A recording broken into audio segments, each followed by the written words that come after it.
Слово для выступления предоставляется представителю Министерства юстиции Турганбаевой Айнуре Кимсанбаевне. Здравствуйте, уважаемый суд.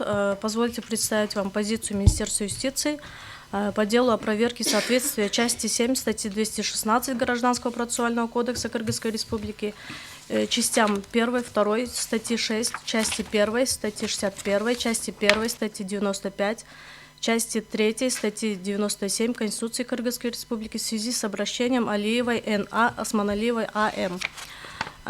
Часть 7 статьи 216 Гражданского процессуального кодекса Кыргызской Республики гласит, что одним из оснований приостановления производства по делу является получение уведомления Конституционной палаты Верховного суда Кыргызской Республики о принятии к своему рассмотрению запроса о проверке конституционности закона, примененного или подлежащего применению при разрешении дела.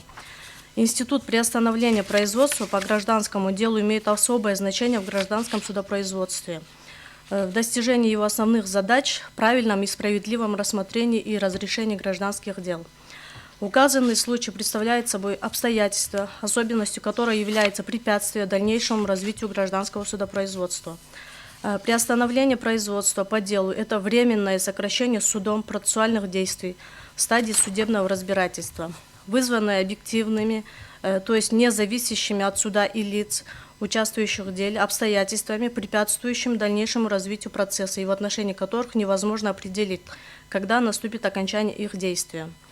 Указанные в статье 216 Гражданского процессуального кодекса Кыргызской Республики обстоятельства, являющиеся основанием приостановления производства по гражданскому делу, носят факультативный характер, то есть по усмотрению суда. Кроме того, согласно статье 215 Гражданского процессуального кодекса Кыргызской Республики, суд обязан приостановить производство по делу в случаях невозможности рассмотрения данного дела до разрешения другого дела, рассматриваемого в том числе в порядке конституционного судопроизводства. Следовательно, законодатель предусмотрел два вида приостановления производства по делу – обязательное и факультативное. Важнейшим принципом права является законность. Обычно содержание данного принципа сводится к точному и неуклонному исполнению, соблюдению и применению законов и иных нормативных актов судом. Понятие законности неразрывно связано с правильным применением судом юридических норм в гражданском процессе. В случае, если закон или иной нормативно-правовой акт противоречит Конституции, приостановление производства по делу должно быть обязанностью суда. Кроме того, каждое из обстоятельств, являющихся основанием для приостановления производства по делу, может повлиять на законность вынесенного решения в будущем.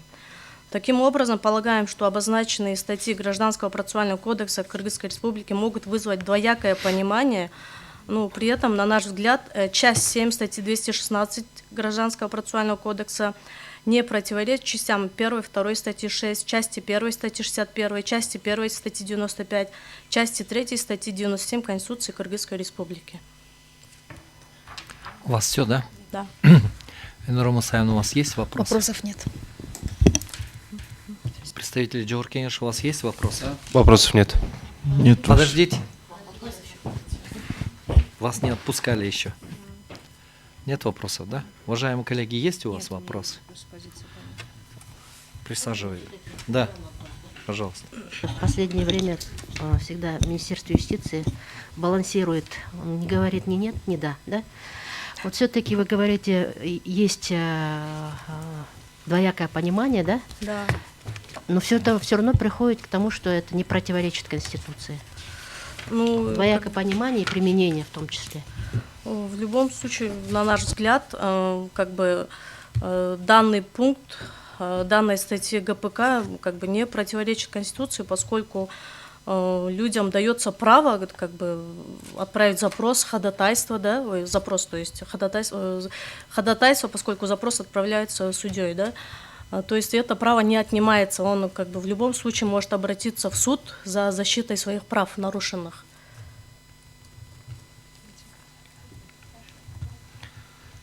Есть еще вопрос? Нет? Присаживайтесь, пожалуйста.